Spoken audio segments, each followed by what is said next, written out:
Hi, this is Dr. Mikey Park again, coming to you from UW. Today I want to tell you a little bit about uncertainty and its fundamental role in the laws of nature.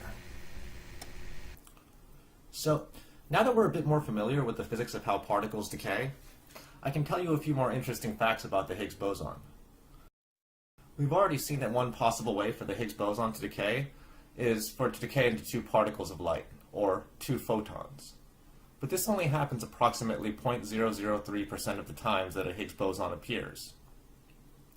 Another thing that can happen is that the Higgs boson can decay to two particles called Z bosons.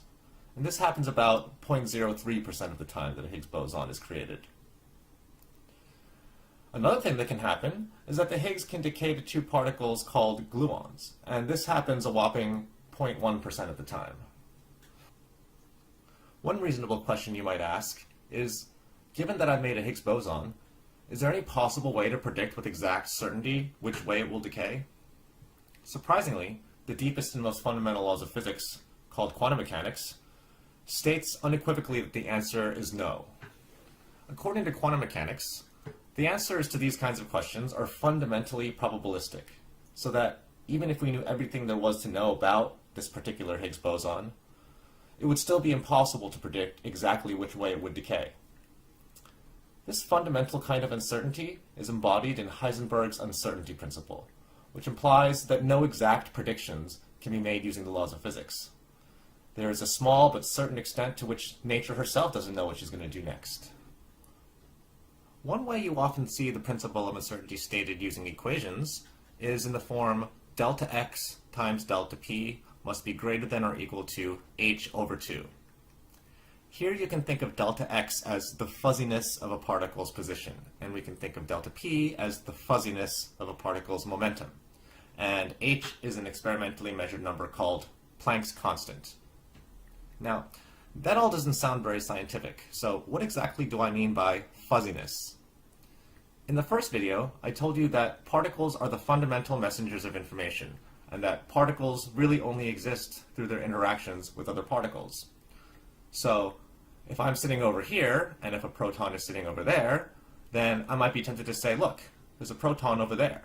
But, as we remember from the first video, what this really means is that there's some light shining on the proton, and a photon is scattering off of that proton and into my eye. So, how certain can we be that a proton is really at a particular location? One way to get assurance might be just to check again to see if it's still there. But by the time I can get another photon to scatter off of it, the uncertainty principle says that we will invariantly find that the proton has moved, most likely to some place very close by to the first place we saw it, but not exactly the same. And if we check again, then we can be sure that it will probably be close, but again, never exactly at the same spot. The uncertainty principle says that the position at which a particle interacts always changes with a minimum amount of randomness, in such a way that it doesn't even really make sense to say that a particle has an exact location. Its location is fuzzy. It's there-ish. In this way, we can understand Planck's constant as a number that quantifies the minimum amount of fuzziness that every particle must carry. By the way, this is the same reason that it is impossible to cool any object down to absolute zero in temperature, because this would require cooling a particle to the point where it was not moving at all. But this minimum randomness provided by Heisenberg's uncertainty principle is the ultimate barrier to achieving this impossibility. So, now that we're a bit more familiar with how uncertainty appears in nature, and a bit more familiar with the relationship between mass and energy, we can ask another question to make ourselves confused again. If the momentum of a particle is fuzzy, and if the momentum of a particle is related to its mass and energy, then does that mean its mass is also fuzzy? And does this mean its energy is also fuzzy? The answer is roughly yes, which brings up another important clarifying point. Every measured quantity in physics is an average quantity. Every time an experiment is performed, the result will always be different. Often, the reason for this is because human error causes the experiment to be run slightly differently each time. But Heisenberg's uncertainty principle guarantees that even if the experiment could somehow be performed exactly the same way under the exact same conditions each time, the result would still be a little different. So to clarify, when we state a mass like the mass of the proton, we really mean the average measured value of the mass of the proton.